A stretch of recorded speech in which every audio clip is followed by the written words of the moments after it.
was such a huge and catastrophic event. I think we're all so kind of profoundly moved and horrified by what these poor people went through. I think the subject matter is obviously still quite raw and something that I was keen myself to tell.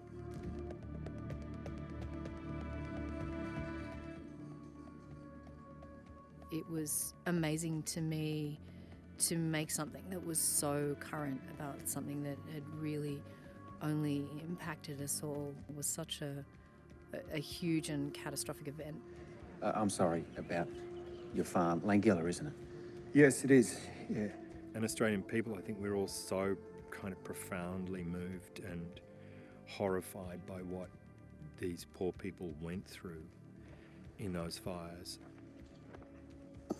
I think the subject matter is obviously still quite raw and something that I was kind of keen myself to tell. We'll go wherever we're needed, and it's looking like it's going to be pretty long and intense fire season. It was really important to be authentic and truthful to people's real experience, to honour that experience.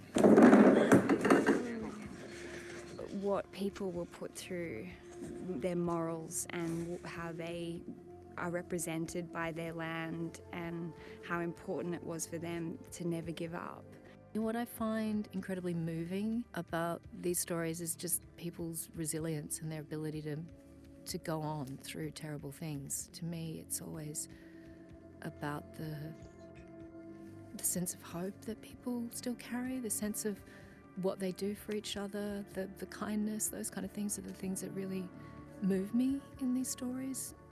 Probably even more than the despair and the grief is just the humanity of the story. How about we get you back to your parents, huh? We really wanted it to be authentic because it's still so real and raw for a lot of people, and that was really important for us. And I'm sure it's going to bring up some really sad memories to people, but it's a great opportunity to share how devastating these fires can be. She talks about you all the time, you know. Does she? What does she say? He said you swear a lot. Their resilience was extraordinary, and their desire to start to mend and to start to heal a country that has had something so horrendous happen to it was incredibly heartbreaking and inspiring.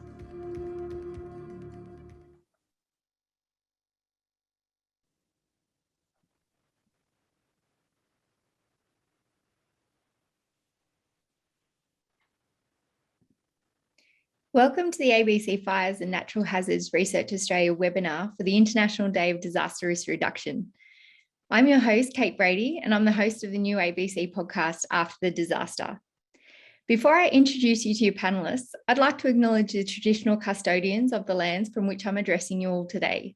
I'm on the Bunurong lands of the Kulin Nation, and I'd like to pay my respects to elders past, present, and future.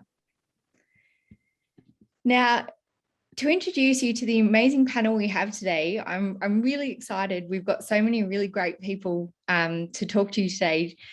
First up is Dr. Rob Gordon. He's a clinical psychologist who spent 35 years working with communities affected by disasters throughout Australia and New Zealand, since first working to help after the Ash Wednesday bushfires. He's been a consultant to the Victorian State Government, Australian Red Cross, and many others. He's supported hundreds of communities affected by disasters over the years. Dr. Josh Whittaker is a geographer. His research specialty is the vulnerability of human communities to bushfires and other natural hazards. He was a research fellow at the University of Wollongong for 5 years, and he's now the coordinator for community engagement at the New South Wales Rural Fire Services. Dr. Briony Towers is the co-director of LEADRRR and a former research fellow at RMIT University. For the last 6 years, Briony served as the chief investigator on a bushfire project about child-centred disaster risk reduction. Her work has focused on school-based education for disaster risk reduction and climate change adaptation. Then we have Nicky Haslinghouse, who is a volunteer firefighter with the Country Fire Authority in Mount Macedon, and she's the University of Melbourne's Emergency Management and Critical Incident Specialist. Nicky grew up in one of the most fire-prone areas of the state, and she joined the CFA in her mid-20s. She's had a range of volunteer roles with the CFA, and she's very passionate about supporting high-risk communities to safely prepare for and recover from the impacts of bushfires in the landscape. And last, but certainly not least, Shona Whitton is the National Coordinator of Recovery and Psychosocial Support at Australian Red Cross. Shona's worked in disaster recovery planning, policy and programming for more than a decade, and she really specialises in the long-term human impacts of disasters.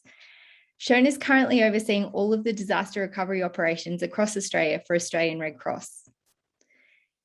As I'm sure you can agree, our panellists have such a robust and comprehensive background, and put together, it's really difficult to make time for all of them. We could really just have a webinar for each of the panellists. So to ensure we get the most out of today, each expert's going to spend a few minutes unpacking some key takeaways from their work before exploring some of these topics through your questions. And on that, thank you for all of your fantastic questions that you've sent through. We really hope to get through them all today. So on to our panel. Josh Whittaker is going to share some insights that he has learned over the last decade working with communities impacted by bushfires. Josh, what have you seen change in the time that you've been working in the time that you've been working on bushfires, and what do you think we've learned? Yeah, thanks, Kate, and good afternoon, everyone. It's great to be here speaking at this event. And yeah, I've before joining the New South Wales RFS, I've worked at a number of universities conducting research into community preparedness and responses to bushfires, and interviewed, along with my colleagues, thousands of people who have been affected in many different ways. So I've worked on lots of fires over the course of about 15 years, but I suppose my career is very much bookended by studies of two of Australia's most significant disasters. In 2009, I'd just finished my PhD with the bushfire CRC, and was very fortunate to be part of the team that interviewed and surveyed over 1,000 people affected by the Black Saturday fires in Victoria. Those devastating fires that we all remember. And more recently, I was able to work on research into the 2019 to 20 Black Summer fires for the New South Wales RFS and the Bushfire and Natural Hazard CRC. And I guess I want to talk a little bit about that work now, and then maybe we can reflect on some of the similarities and differences to Black Saturday in a moment. But obviously, the 2019 to 20 fire season was unprecedented right across Australia, but here in New South Wales, we saw destructive fires right across the state. We saw 5.5 million hectares burnt, 25 people lose their lives, and almost 2,500 homes destroyed. So just a shocking impact, and a real, really devastating for people right across the state.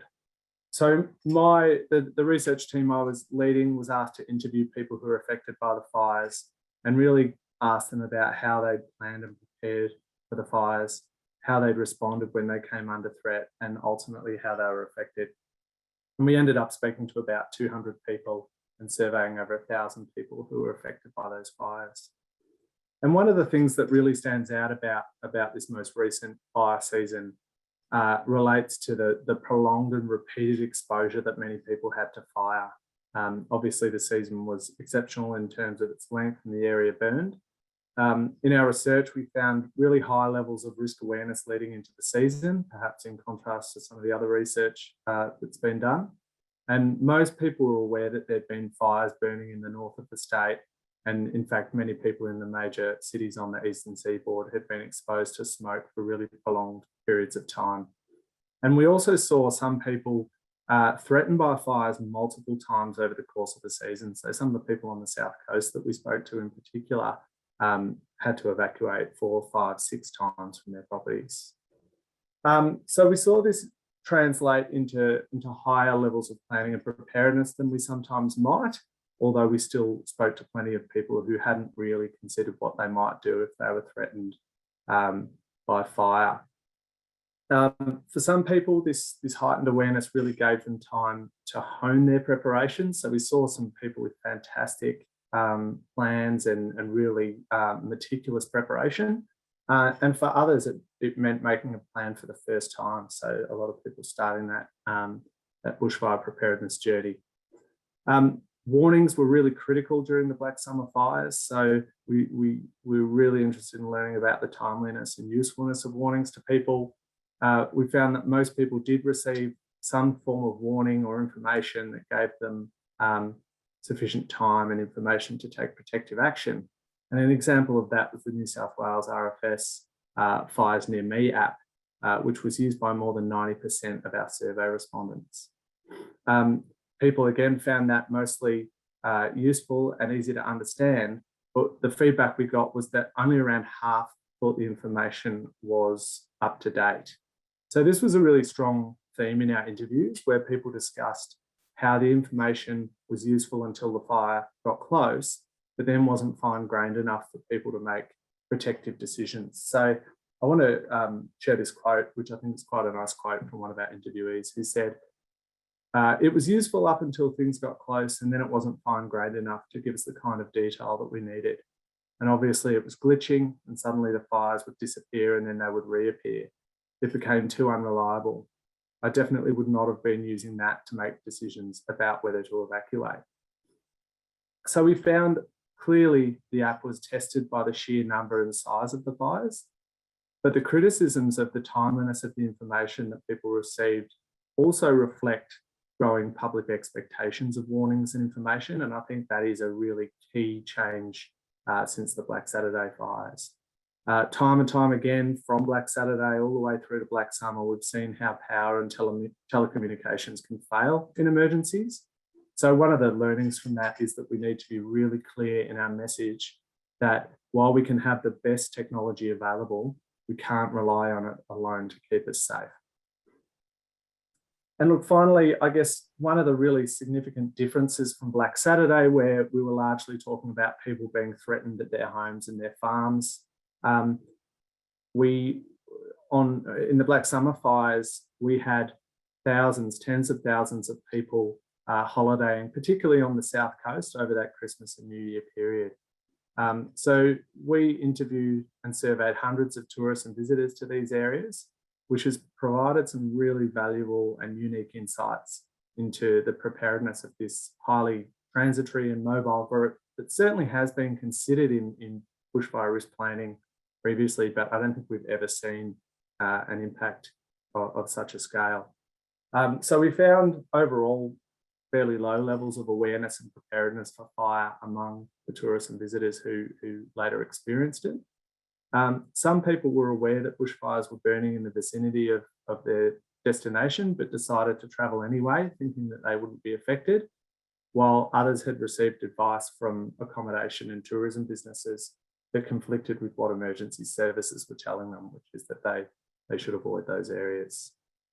Despite this, when the warnings and information did go into the areas where tourists and visitors were located, we found that most people followed the advice to leave that area if they could do so safely.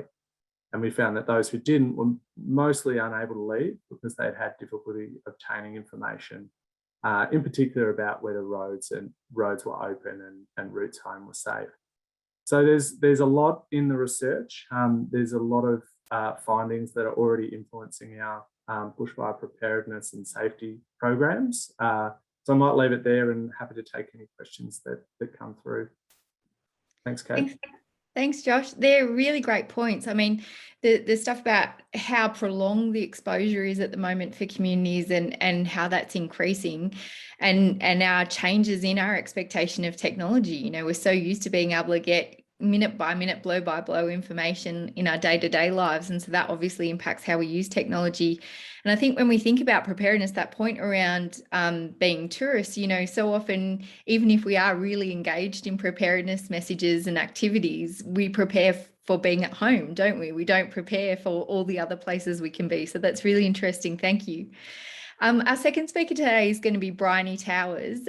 Dr. Briony Towers focuses her work on education with children around disasters. So Briony, we know that education about disasters is really important, but we also know it's changed a lot, certainly changed a lot since I was at school and you were at school. And even in the last decade, we know it's changed a lot. Can you talk to us about that and what you found in your work?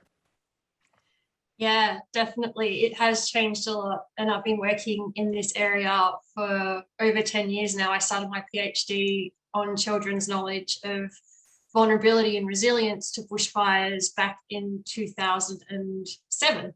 So before Black Saturday happened, when there was very little research in this area and very few bushfire education programs for children. So I think to kind of give people a picture of what we have learned from the research that I and others have been doing over the last 10 to 12 years, I thought I would start with some stories from children that I've interviewed, as part of my PhD research.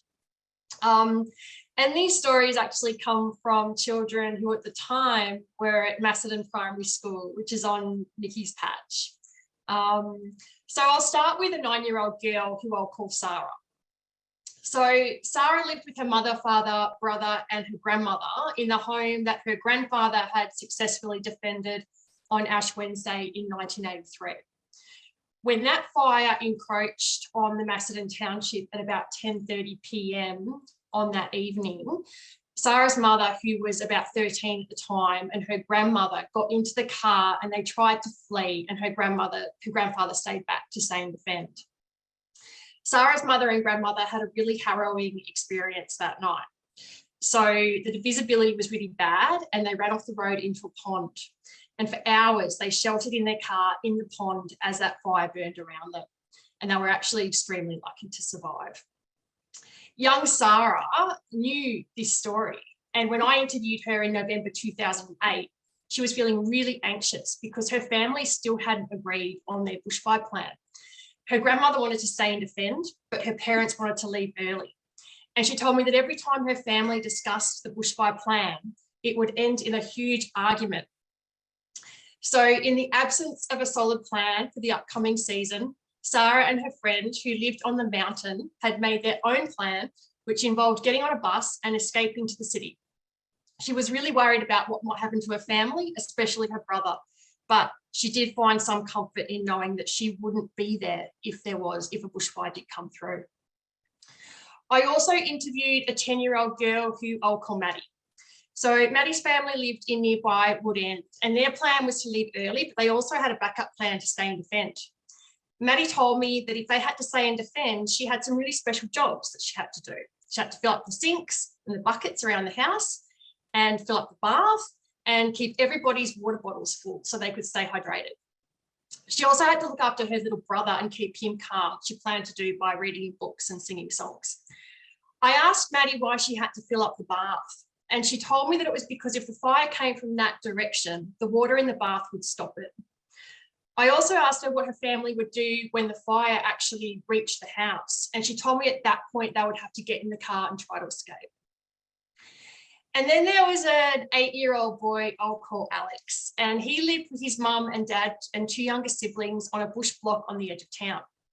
Alex's mum told me that when they first moved there from Melbourne, when Alex was 5 years old, somehow or another, he had heard about the Ash Wednesday bushfire disaster that impacted the Macedon community, and he was terrified. She told me that there were days when he was too frightened to go outside and play. And she decided that the best way to deal with that situation was to develop a really comprehensive bushfire plan and involve Alex in the process. So together they studied up on all the local bushfire risks, and they learned all about what they would need to do to keep their family safe in the event of a bushfire emergency. And they made a really thorough plan, and Alex was given the opportunity to decide how he wanted to contribute. When I interviewed Alex, I was totally blown away by the sophistication of his knowledge of everything from leaving early to staying to defend. And I'm not exaggerating when I say that this 8-year-old boy probably could have written a bushfire emergency planning guide for his community. And he had no anxiety. He told me that he's still worried about bushfires sometimes, but he said he felt safe because his family had a plan and they knew what to do. So, taken together, these children's stories and experiences demonstrate 3 really important things that we've learned about engaging children in learning and action for bushfire risk reduction. First, children are not blank slates or empty vessels that we can just fill up with information and instructions about bushfire preparedness. They are active meaning makers who take whatever information we give them and they make sense of it using their existing theories about bushfire behaviour and how bushfire has its impact on people and property. Maddie's story is the perfect example of this. She was told to fill up the bath, but in the absence of any information about why she had constructed her own explanation. Over the last 10 years, through our research with the Bushfire and Natural Hazards CRC, we've learned so much about how those theories are used by children to make sense of new information, and how we can design education programs that will accommodate and challenge children's theories to bring them towards a more accurate and sophisticated understanding of bushfire and bushfire safety. The second thing we know is really important is that children have agency. When they become aware of the potential for their household or their community to be impacted by a bushfire, they draw on their existing knowledge, skills and resources that they have at their disposal to develop strategies and plans to protect themselves and the things they value. So as Sarah's story demonstrates, they don't always tell us about those strategies and plans. Sometimes they just keep them to themselves, but they are making them. So what we need to do is create a safe and supportive environment in which they can share their ideas and how they're thinking and feeling about things. And then we can support them with the knowledge and skills and resources that they need to address the problems and issues that concern them. And third, children are not a homogenous group. They come from diverse social, economic and cultural contexts. And these contexts play a major role in how they think and feel about bushfires and their own role in bushfire risk management. The way we educate children about bushfire has to accommodate the context of their everyday lives. When I see programs that simply provide children with information and instructions about how to make a bushfire plan and then expect them to go home and make a plan with their family as a homework exercise, I always think of Sarah and the dozens of other children that I've interviewed over the years for whom that would be a really challenging task. So I think I guess to kind of wrap all of that together, ultimately it's all about involving children as genuine stakeholders in bushfire risk management and respecting them as active participants in the risk management process. And when we do that, it's not just the children who benefit, but the whole community. Thanks, Kate. Thanks, Briony. We nearly had the opportunity to hear from my 5-year-old to tell us her views. She just came in there. But I was just reflecting on what you were saying there. With my 5-year-old, we had an earthquake here a couple of weeks ago in Melbourne. It's been really interesting to me watching her change over the weeks around how she's thinking about it. You know, the first couple of days we just talked about what earthquakes were and how they happened over and over. And then for the next couple of days, she was practicing getting under a table and doing the turtle.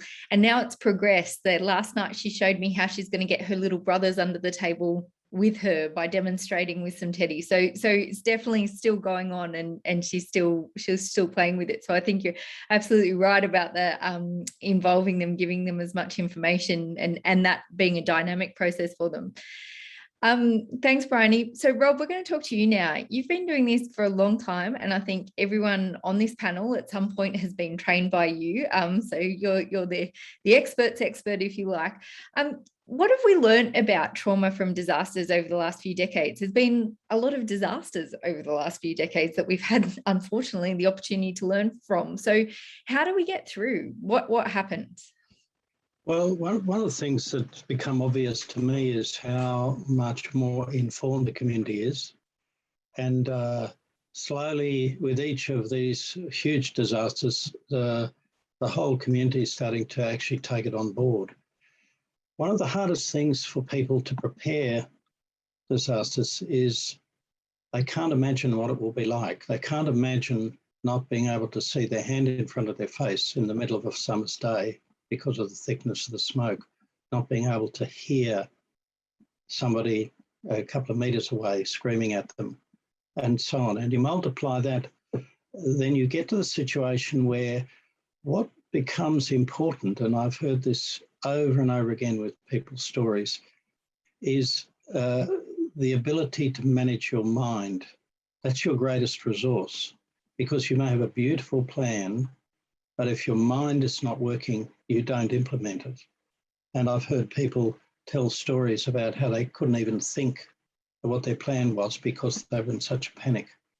And that one of the main determinants of that panic is having an extraordinary, unprecedented sensory environment.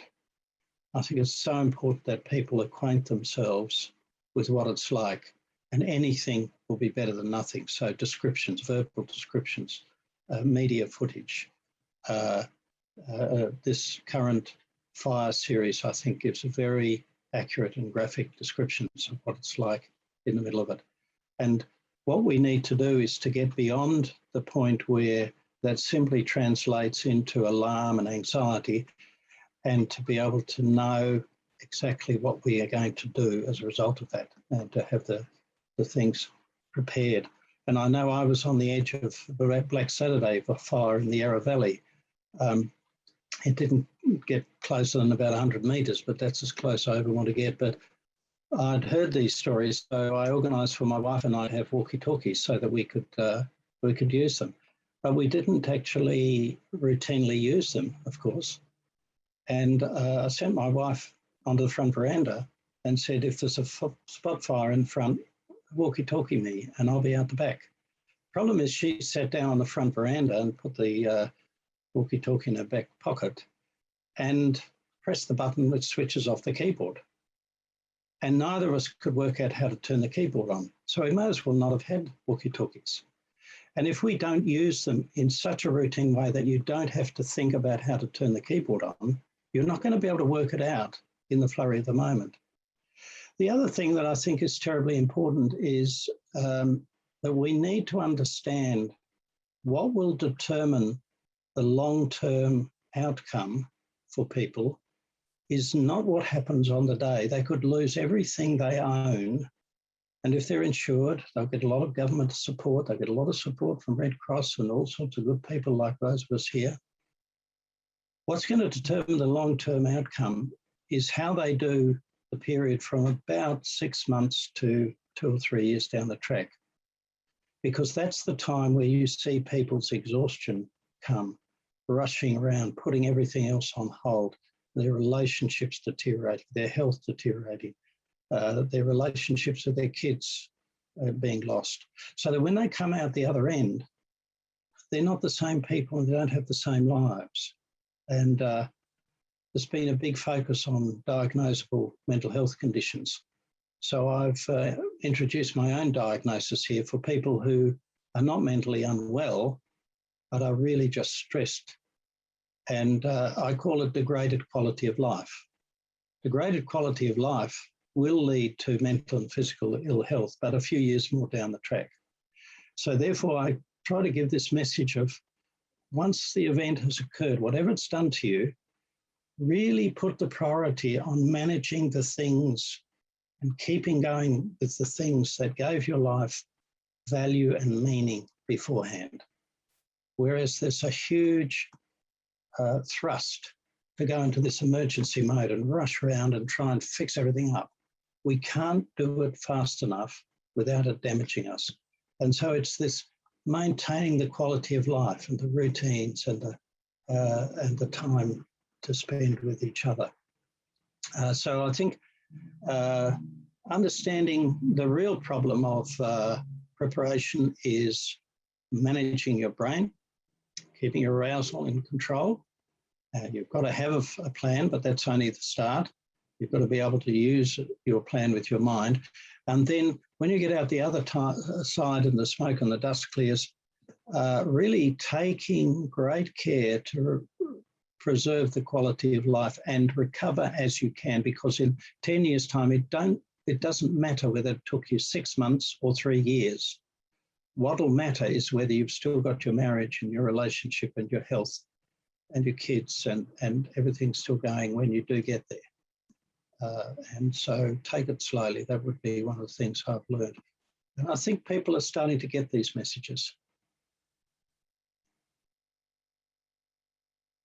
Thanks, Rob. They're all really good points. And I think, my work, and I know Shona's going to talk about this in a bit, has really been around those long-term impacts. And we see them, don't they? They're quite profound. And even people who feel like they fared very well on the day of a disaster event, it can be the secondary stuff that comes after a disaster that can really be a real major source of stress for some of these people. So thanks. We're going to get to some questions with you in a little bit. Nicky, I'm going to turn to you now, because being able to support ourselves, but also other people in our community, is such an important part of resilience and having a resilient community. And volunteering is definitely one way that we can do that. Can you talk to us about your experiences of you've been a CFA volunteer for quite a while now, haven't you? Can you talk to us about your experiences of this and why you think this is important? Yeah, absolutely.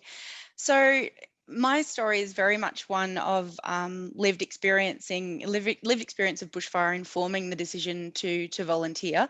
And as you described at the start, in terms of the work I now do with UniMelb, influencing my decision then for my career rather unexpectedly. So I'm with the Mount Macedon Fire Brigade, which is a country fire authority brigade. We're a 100% volunteer brigade, and we're obviously in the Macedon Ranges, which is one of the most fire-prone areas of Victoria.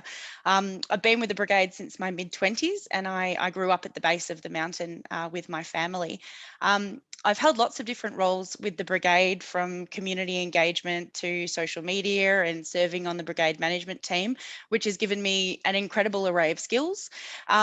And I've also done lots of different, I suppose, incident response things. So I've been to motor vehicle accidents, grass fires, bushfires, travelled throughout the state on strike teams to support other impacted communities, and also served on incident management teams. So it's a really kind of a unique experience you get from being a volunteer. I've also joined our local state emergency service unit at Gisborne, so I must be a kind of a sucker for volunteering. But that's given me this whole other side of experience in road crash rescue and storm response and search activities. I'm only a few months in, so I'm by no means anyway an expert in that space yet, but it's such a useful thing as a, I suppose, run-of-the-mill community member to gain these skills in emergency response that then I can use in my own life to educate my friends and family and to support the community. Funnily enough, it wasn't actually until I was asked to contribute to the webinar today that I actually thought about my experiences as a child in the Macedon Ranges, and as a result of stories told by my parents, that I thought about the impact of fire on my life and how it informed where I am today. In February, on the 16th of February in 1983, my parents fled the Ash Wednesday bushfires in the Baringo Valley, and with no access to modern communications like Vic Emergency, it wasn't until they stepped outside and day turned to night and the air thickened with smoke that they realised that something was wrong. And then they fled with their friends and neighbours along back roads, thwarted by gum trees coming down around them and fireballs, trying to get away from the fire front as it came from the Wombat Forest. Of course, we know now that at the same time that was obviously taking many homes and businesses and lives in Mount Macedon, as it would elsewhere during that time.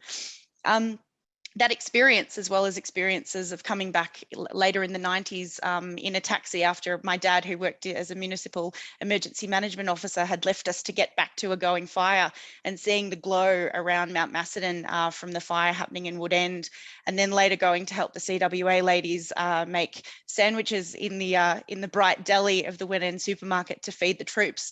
These are memories that I've carried with me, and I think have really informed the importance I place on being ready to respond to fire and to take decisive action to stay safe. Up at the Mount Macedon Fire Brigade, we've spent a lot of time thinking about how we can develop the capacity of our community to respond to risk. And the really wonderful thing is that we have found that many of the community members are actually very interested in skilling up, in better understanding the way that fire operates in the landscape, what influences it, and how they can prepare their properties and, as Rob suggested, really importantly, themselves and their family members and their animals to make good decisions and to act early to stay safe. So we've done some really interesting work with the Mount Macedon Primary School, where we have gone in and supported them to activate their shelter in place processes through the Fire Safe Kids program. And we've had brigade brigade members who'll go in and have a casual chat to the kids and the teachers in their casual clothes. And then as part of that process, we'll pop on our wildfire gear and we'll pop on our structure firefighting gear. So we're teaching the children, if they do engage with us in the heat of the moment, not to be scared and to know that we're there to help and there to support them.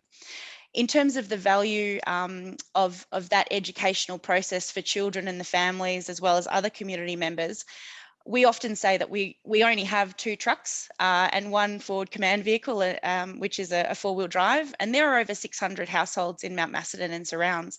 So we can't be on the end of every driveway. So these conversations with members of the community to help build their resilience and their self-determination and their autonomy is a really critical part of making sure that when the chips are down in the heat of the moment, they are going to be able to look after themselves as best as possible. And Mount Macedon, according to the Fire Risk Register, is classified as extreme risk. And the Mount Macedon Primary School, I think, is one of about 12 schools who really are right in an area of really considerable risk. So the preparation that we do for those children is really important. And I know Briony has done a lot to support that as well. I suppose other things I wanted to mention as well, just in terms of supporting volunteers, is I think it's a really important part of supporting volunteers to understand how central volunteerism is in the life of a volunteer and how all-encompassing it can be. It's really valuable for families and friends to take time to understand what it's like for us to train and turn out. There are very strong bonds that you form with people within your brigade when you've got someone driving you through thick smoke code 1, which is very fast, lights and sirens, and you don't know what you're going to. You don't know what's going to be there when you get there, but you trust in your team. And the most important thing of that is everyone comes home together. And so that trust and those bonds that you develop are a really, I suppose, key part of that experience. And for your family and loved ones to understand just how important that is to you is really important. Another really valuable thing, I think, is to make sure that you are looking out for the welfare and the well-being of the people in your life who are volunteers, especially when it comes to emergency response. I was reflecting recently after a very challenging motor vehicle accident. It's a pretty strange thing that we do and fairly confronting things that we see. And when we know that we can go home to people who understand the potential impact of that and are looking for warning signs of when we might not be traveling so well, that's a really, really valuable thing. So look, all in all, I think that emergency services volunteerism especially has many benefits for the community. It upskills individuals who then share their knowledge with their community members and their families. And it also establishes, I suppose, a community that's focused on safety and preparedness as opposed to necessarily being left behind when an emergency presents itself and not being ready to respond. I think that's probably all I wanted to say. I know there are some amazing questions, so I hope that helps paint a good picture. Thanks so much, Nicky. And I just, I was thinking about all the different hats that you have on, like in a really big event, you're going to have to choose, aren't you, between all the different things that are happening. And I suppose the other thing it made me think of when you were talking is that reflection on just already in this discussion, how profound the impacts of the Ash Wednesday fires have been on different decisions and research and approaches that we take. It's 38 years ago this year, if my maths is right. But, it sort of had influenced some of the stuff leading into the Black Saturday fires, particularly around fire management and practices, around the education. Briony's talking about stories that have come through generationally in families, and for yourself, it's impacted. And then obviously with Rob, that's the first big event you worked on, isn't it, Rob? So these things go on for a very, very long time. I've heard disaster recovery described as a beast with a long tail, like that it's, a lot of it's at the front end, but it goes on and on and on. So on that, I suppose it's a good segue into Shona. So Red Cross plays a big role in disaster recovery around the country. And Shona, I know you're going to share some of the learnings from this period, this longer term period around building resilient communities and what resilient communities do after big disaster events. But Shona and I have worked together for a long time, and Shona, you often talk about the idea of how we recover better together. Like, what does that mean when you talk about that? What does recovering together mean?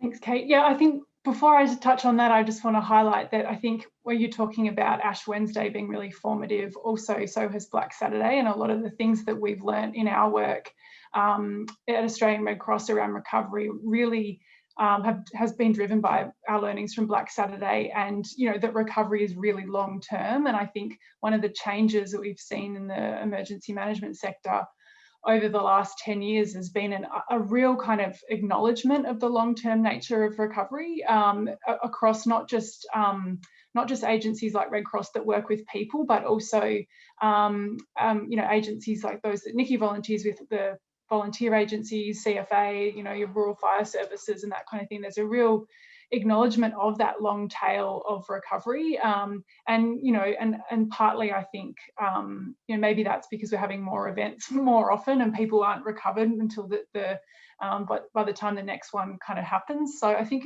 and it's important also, Josh and Briony and Rob talked a lot about preparing for emergencies, and I think it's not just about preparing for the day, it's about preparing for this kind of long period of recovery. And I think some of the things that we've learned about what works after disasters in recovery is, as you say, people recovering together, and that social connection and cohesive communities do better in the long term than communities with significant conflict or people who are isolated. And I know, a lot of work in the psychology space, I suppose, around social support after a range of different kind of mental health problems. We see people do better together generally, not just after disasters. So, we know that most people, around 80% of people, will do well in the long term after disasters with supportive family and friends. So they don't go on to have, significant mental health problems. But we are concerned, like Rob talks about this sort of degraded quality of life that people experience. And that, we want to see people, or we encourage people to connect with communities, to engage in recovery processes, to be volunteers, to be active participants in their communities, because we know that they're the things that give life value, they're the things that people, that spark joy in people's lives, and really ultimately that's about giving you kind of quality of life back. So I think in the preparing phase of emergencies, as much of it is important to have a plan for the day, to think about whether you're staying or going. It's also about how we can take steps to be involved in our communities, to build social connections in our lives more broadly outside of what we do on a day-to-day basis, and to have kind of complex social lives, because these are the things that kind of really, it's where we get support from in the aftermath of disasters and really kind of help us kind of keep going. There's really interesting research about kind of informal insurance and social capital after disasters, that we get more support from our neighbours and our friends and our family than we do from kind of the formal agencies. And of course that's important that agencies like Red Cross and Vinnie's and Salvos and all of the government support is there for people, of course. But I think really it's the sort of soft is probably not the right word, but it's kind of, I suppose, more the social part that kind of gives people, that will really kind of help people go on in the long term. And I suppose just the other point to highlight is, while there is sort of, we get a lot of social support, we get a lot of support from our social networks, there also is considerable help available in the aftermath after disasters from a range of different agencies. The challenge can be navigating that for people, and particularly, and I know a lot of Rob's research around, the impacts of stress on people and their ability to take in information, and the complex information and the bureaucracy of recovery is really challenging for people to navigate. And so I think, also considering how we can support people who are in communities affected by disasters, as I know one of Rob's terms is we try and be people's brains for them. That's because, they're muddled by stress and emotion after disasters, how we can kind of lend people our brain a bit after disasters. And that I think can be a really helpful thing that we can do if we're outside of these communities. But when we're sort of inside, it's about how we can be connected and be active participants in our recovery. That's probably it. Brady, hand over for these questions that I'm keen to hear. Thanks, Jo. And I think it's a good place to end it, because it does lead into a lot of the questions that we have. So many of you sent in amazing questions. Thank you. We have a lot of them here, and really we could, I think, spend all day going back and forth discussing these questions. So I'm going to kick off with one that has been sent earlier, and then I'll go through the ones that are being sent through at the moment. The first one I have here, I'm going to read it out so I get it right. And Josh, I'm going to throw this one to you first, and Nicky, you might have something to say about this as well. The question is, my partner and I are street coordinators for our local neighbourhood bushfire ready group. We would appreciate some tips on the best way to motivate householders to take part in and participate in bushfire preparedness and fuel reduction, and to take it more seriously. Have you got any advice, Josh, and then Nicky? Thanks, Kate. And yeah, it's a great question. Look, I think going back to the research, what we know is really effective is that local engagement. So we've often heard people talking about those interactions that they have with volunteer members, whether it's CFA or RFS or SES. Those local conversations where you're discussing local risk, what can be done about it, and that opportunity to have those one-on-one conversations where there's instant feedback provided, they're often the most effective way to motivate people to personalise risk and to identify and have a discussion about what they can do to manage or reduce that risk. So I think it's a pretty simple response to the question, I suppose, but it's about involving people in a local area with known, trusted local volunteers, people who have that local credibility and that local knowledge, and providing that really tailored local information. I think that is far and away the most effective community engagement type activity that occurs, at least in my experience. And everything that the agencies do should really be supporting that. So it provides a framework for the types of messages we want to provide the community, but it's really about that local voice in having the conversation and working out what it means in people's unique circumstances. So look, I'd just say keep it local, face to face if possible. Obviously that's been a challenge over the last 18 months to 2 years, and really listening to what people are saying and giving them that personalised feedback. Thanks, Josh. Nicky, have you got anything you want to add to that? Yeah, look, I agree. I think it's about local context, a discussion of local risk and local response that helps to make things more real for people. And I think testing is also really important. So again, going back to Rob's point and Shona's point about it's all well and good to have a plan, but what is it going to feel like? What is it going to look like when you're trying to actually do that in the moment?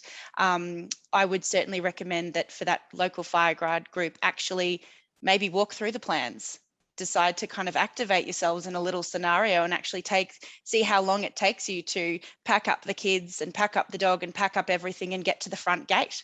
See what that feels like. And if that takes you a while, then imagine how long that's going to take if you've got your heart pounding, you can't see anything, and all you can smell is smoke. And a lot of that's really, challenging to operate under. The one other thing I thought I'd mention is one thing we did locally is we're lucky to have one of our members who also works for the Department of Environment, Land, Water and Planning, and he's often up in helicopters doing fire mapping and monitoring. And we used information around Phoenix fire mapping and an understanding of what things look like from above to actually chart a fire that we mapped from a local area in Mount Macedon, and we presented this to the community in one of our information sessions. And nothing gets someone moving on their emergency management plan than seeing what it would look like and how quickly it would be for a fire that starts at point A to be impacting their home. So the localized nature of, I think, talking about these issues is key to getting people to really clue into to responding and preparing. Thanks, Nicky. I think they're great points that you all raised, and Josh, I really want to, I suppose, draw on the point you made about working out what it means for people in their lives. You know, there are a lot of people, particularly I think at the moment in the middle of COVID in different places, who really feel like they're stretched at the moment as it is. So being able to explain, you know, to incorporate it in day-to-day life. And I will also say my phone has been pinging. We have an unofficial panelist, a colleague of ours, John Richardson, who works at the Australian Red Cross, who keeps texting saying, food, give them food, bring everyone together for a meal. Food will bring people together. And while we can't do that very, very well at the moment in lots of parts of the country, I think he's right. Rob, I see you just taking your microphone off. You nodding about the food? Well, obviously, John and I think along the same lines. My answer would have been, how do you get them involved? Turn on very good gourmet sausages. Any meeting you have should have a primary social function so that people enjoy getting together. I think that's the sort of motivation we need. Most people like doing that. Good food helps, not too much grog until after you've done the planning. You know, going back to the point about social capital, you know, all the research has shown, Daniel Aldrich in the United States and overseas has shown that the best predictor of recovery is the measure of social capital, not the money that's spent or anything else. So that's where people can start building that before the event. That's right. And I think it can sort of sometimes feel like a frivolous thing that you're doing, you know, getting people together in that really sort of social atmosphere, but that is part of preparedness as well, isn't it? It's not just the technical things about being able to pack your car or to read maps. It's all of those different bits combined, isn't it? Josh? Yeah, and Kate, I think chopping onions is a key disaster recovery skill. Just so people know. Yeah, I was just going to add to that we held some workshops with some of our staff and volunteer members last week, and one of the things that really came through for me from both our staff and some of our volunteer members is don't always expect the community to come to you, go to them.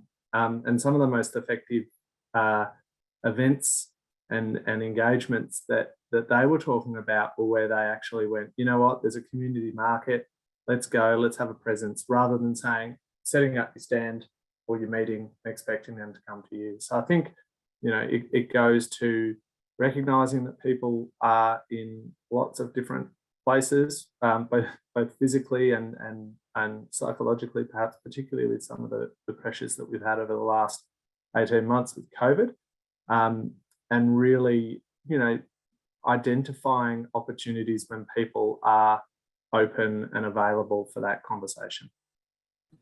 Yeah, it's such a great point. Thanks, Josh. I'm going to move us on because I reckon we could all plan the most ideal community engagement strategy. We could spend the rest of the session doing that. So I'm going to move us on. We've got questions come up in the live chat from Chelsea Cooper. And Chelsea, I'm going to adapt your question so that I can cover off some of the other questions I've got on my list. So I hope that's okay with you. Chelsea's written, how can communities help support one another to maintain relationships, connections and meaning when we collectively experience a disaster or an emergency, especially as we look towards long-term recovery? Do you have any examples you can share? But I just want to add on to that with some of the other questions we've got. And also, what about in the environment that so many people are facing at the moment with this COVID overlay? So many of the things that we know work incredibly well after disasters is that social interaction, that increased social interaction to try and help people get through together. And things like COVID restrictions sort of dismantle some of our opportunities to do that. Rob, do you have any thoughts initially? And then Shona, I might throw to you. And then Briony, I've got a question for you coming after this. So you just sit tight for a sec. You know, I think the building of networks before the event is really important. And I think the best way to do that is exactly what I think Nicky was just saying about showing concrete visual images of what it will be like in any way we can.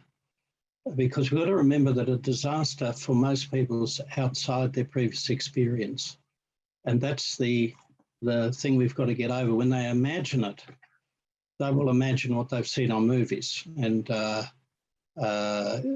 not movies like we're talking about here, fires, but but a lot of movies are completely unrealistic and the heroes never get burned.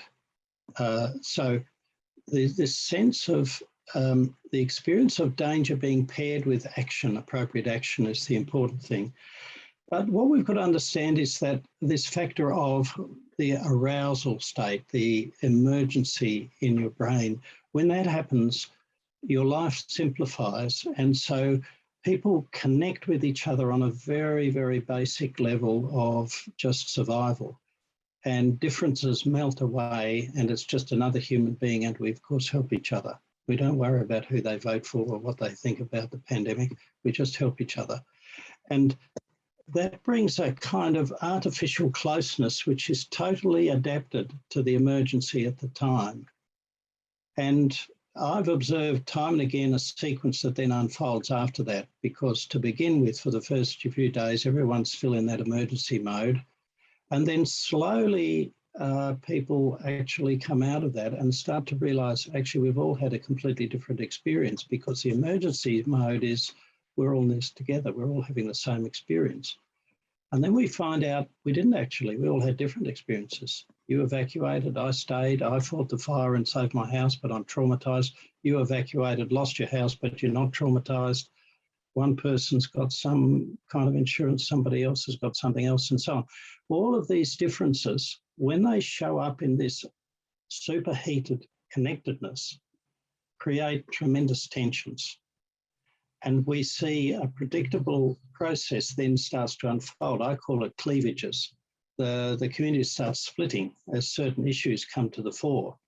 And those splittings are based on the structure of the disaster and its events, and therefore they cut arbitrarily across relationships, networks, friendships, and so on, and are very, very destructive. So what we need, I think, is for both community members and the recovery agencies to take the advantage of that, I call it the fusion state, everyone working together, and begin to actually build those networks there, and to actually build into it a culture of recognition of the complexity and difference and respect for everybody's problems. There's a natural tendency to sort of create a kind of hierarchy. You know, if you had loss of loved ones and loss of house, you're the worst off. If you just had the loss of house, you're the next worst off. If you just lost your front gate, well, what are you complaining about? But the person who lost their front gate might have thought they were going to die and have got a very long-term trauma. No one can judge the meaning of other people's losses. I remember once working in a flood in central Victoria, and a woman said, is it possible that people who didn't get flooded could be very affected? And I said yes, and talked about that for a while.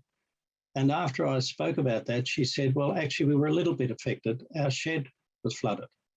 And I could see the woman sitting behind this person who looked very bedraggled and obviously had big effects. You could see her just roll her eyes as if to say, oh, you poor thing, you lost your shed, did you? But because the woman asking the question seemed so unhappy, I said, what do you keep in your shed? She said, all of the effects from my mother's estate. She died a couple of months before the flood, and they're all gone. You know, she's lost heirlooms and history and identity.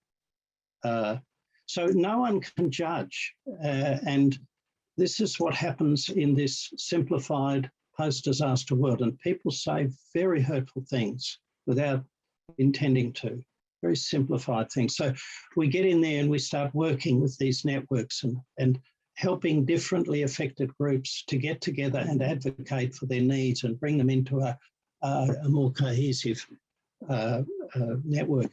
We've seen very good examples of that. Places like Strathewen after Black Saturday spent quite a few months slowly building up a community renewal organisation. And they took great care to make sure that everybody was able to get representation there who wanted to. And this group met weekly in an informal social way. And I think they still meet monthly down at their new hall. And this became the nucleus for a whole building of social networks and a deliberate cultivation of social values. So in answer to the question, that's what I'd say we need to do. So we need to not get hijacked by the reactive fix up the damage, but a proactive build a community. The community should come out of this new and enhanced and more networked. I think that means we need community leaders to step up and work alongside the community, the recovery agencies. Thanks, Rob. Shona, have you got any examples? I know you have examples of where communities have been able to work together to pull people together to help recover, because you and I have spent many hours talking about our favourite ones. What are some of your best examples of this? Sure. Well, I mean, clearly Strathewen's a good one. Another one that comes to mind is Dungog after their floods in 2015, I want to say, maybe it could be wrong, sorry. And I think the interesting thing there, and for those interested, Dungog was involved in the Big Weather ABC production last year, was it? And so their story is part of that, which you can see. And I think the interesting thing there is that it highlights the role of groups, neighbourhood centres and existing community-focused groups in disasters, and the key kind of role that they play in recovery.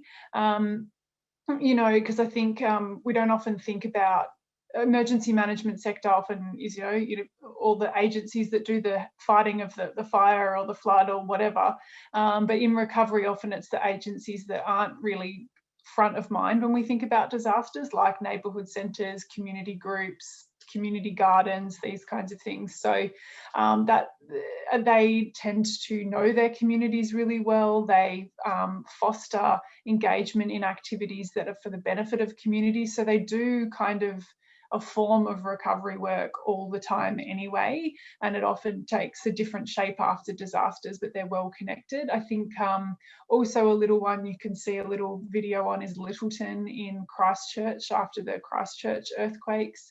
There's been a couple of interesting pieces of research done as well around why and how they were able to kind of activate their social networks, and really it's a great example of strong social capital affecting recovery. They had an existing process called time banking in place, where basically you do something for someone in part of the group. You might, I don't know, mow their lawn or something. And if it took you an hour, they then owe you an hour's worth of time. So it's no kind of money associated with it. It's all about time. And so that became a critical part of their recovery in terms of helping each other with different tasks. And there's a little film called I'm having a brain, Love in a Little Town, which you can Google. And it's a very sweet 5 to 7 minute little video about their community. But I think the key thing with those two examples, and Strathewen as well to a degree, is that they were relatively well connected communities beforehand that had strong community run groups of varying different types. And so I think that is important to highlight, that these existing groups are in the strength of those really affect recovery. But also, as recovery agencies, as Rob highlights, there are emergent groups that come out of disasters. So how we support those, and rather build them up and not sort of try and force the work of those groups, but or kind of come in over the top as big agencies or local governments or state government agencies that have funding and an agenda. How do we support the agenda of these local groups?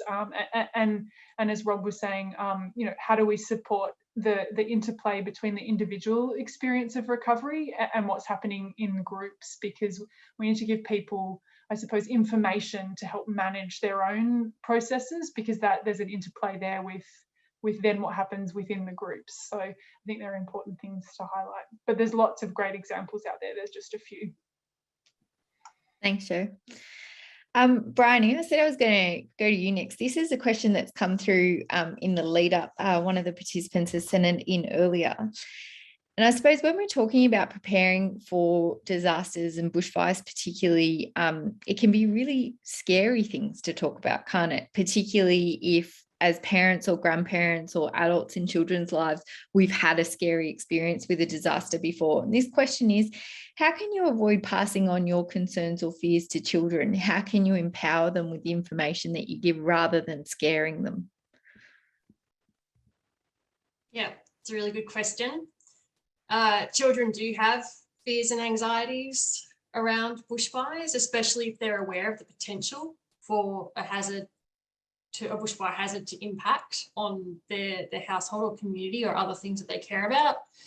I think it's really important for adults to be honest about their concerns and worries about bushfire. I think denying that these are things that we're concerned about and that we think about and that we're worried about actually serves to invalidate children's feelings. So I think the kind of family dynamics that I've studied in terms of bushfire preparedness and planning, the ones that have really stood out as providing a supportive, safe environment in which children can actually come to terms with the fact that they're living in a high bushfire risk area, are where the parents really tune in to how their children are thinking and feeling about bushfire. What are their concerns? What are they worried about? Because often what children are worried about is actually so much worse than the reality of what could actually happen. So, you know, children involved in my research who don't, you know, who haven't had an opportunity, oh, hi, good timing, who haven't had an opportunity to talk about or to learn about warning systems, think that a bushfire disaster that destroys their community is just going to come out of nowhere. But when they actually have the opportunity to learn about fire danger ratings and the different alerts that we can receive, and also how we can read the environment to actually know whether it's a high bushfire danger day, that kind of information is really valuable to kids because it gives them a sense of control over whether or not they will actually even be in find themselves in a dangerous situation. So we've got a really nice guide for parents about how to engage their children in bushfire planning and preparedness. And if David's there on the chat, he might post that in for me. And that's all based on the research that we've done with children and their parents and how parents can effectively engage. But I always, you know, I think of children's worries and fears about bushfire as adaptive fears. You know, we're afraid of things because it's you know, that's our human instinct. It tells us that there's a problem that threatens our safety and we need to do something about it. So I really tap into that with kids, find out what they're worried about or afraid about. Often it will be based on misconceptions because they haven't had access to accurate knowledge and information. So find out where they're at and go from there. I think that's such great advice. Thanks, Briony. I'm looking at the time and I'm looking at the questions we've got left. I've got about 40 sitting here and there are more coming in through the chat line. So I'm going to pick one and then we'll see if we get to two. And this one, Nicky, I'm going to address this one to you, and Josh, based on the fact that your role, you might have something to say with this too. Nicky, the question is, what are the biggest challenges that you have as a volunteer, and how can communities help volunteers overcome those challenges and support volunteers? Look, I think in terms of community support, I think for myself, and I would probably say for most of the brigade members I know within our brigade and locally, we feel incredibly supported by community members. So I don't think it's so much necessarily support for the work we do that is something that could shift positively, but something that could is getting more people to engage with the risk and get themselves prepared. Because ultimately, the more that people are prepared and take action to reduce the risk of fire and emergency, whether that be making sure their property is is, you know, well maintained, making sure that they're not mowing on a very, very high or code red day, making sure they drive safely to avoid motor vehicle accidents. That reduces, obviously, the number of emergencies that occur in our local community, reduces the volunteer workload, but most importantly, keeps everyone safe. So I think my key thing there would just be getting people, whether they be living in rural and regional areas at risk of bushfire, or just to go to one of the questions that's in the chat, you know, city people travelling into bushfire areas, be aware of risk, be aware of what the fire danger rating is, be aware of what CFA and Fire Rescue Victoria say you can and can't do on high risk days, and stay safe. Because the more we reduce risk and reduce the occurrence of emergencies, ultimately the safer we all are. And really a good day for a firefighter is when the pager doesn't go off and we know we've done our job well if our big red trucks are not getting called to jobs because they're not happening. So that's probably my key thing. Do what you can to reduce risk and to stay safe, and that will help your local volunteers focus on the preparedness as opposed to always responding to emergencies that might have been able to be prevented. Thanks, Nicky and Josh. Yeah, look, I mean, I guess I'll give the sort of more boring policy kind of response to that question, which I think is, you know, the challenge for emergency services generally. I think where we're heading is to have consistent messages, policies, good programs in place where our volunteer members understand why we're doing those community engagements and what a good one looks like. To borrow some terminology from my year one's school homework assignments. And also just having programs that are consistent but can be adapted to local circumstances. So we talked before a little bit about how important that local context is and the local faces in delivery. So I think the challenge is really to have that consistency of approach and the good programs, the well-designed programs that are based on evidence. Volunteers who are, by and large, the way we get the message out to the community, skilled up and understanding their role in the process, but then also being able to adapt it to those local needs. I mean, I think that's the policy challenge. That's where a lot of the thinking is going on. And that really is sort of collaborative work between the staff of emergency services and the volunteers who are just so critical for our engagement with communities in who are at risk of not just bushfires but all hazards. Thanks, Josh. There's a great note to end on, but unfortunately, I think we are going to have to end. We've come to that time. I know we've got more questions that are sitting there in the chat, and we'll have a chat to the producers of the webinar to see how we can get answers to you. I'm not too sure on the back end side of things, I'm sorry, but we will figure out a way to try and address them. But I'd just really like to thank the panel for providing us with such great insights, but particularly to all of you as the audience. We've had the numbers going up and down throughout the session. I want to thank you for taking the time to not only come along today, but also for the amazing questions that you've had. And I'd also like to thank the ABC and the Natural Hazards Research Australia Centre for hosting. Thanks so much all for coming today.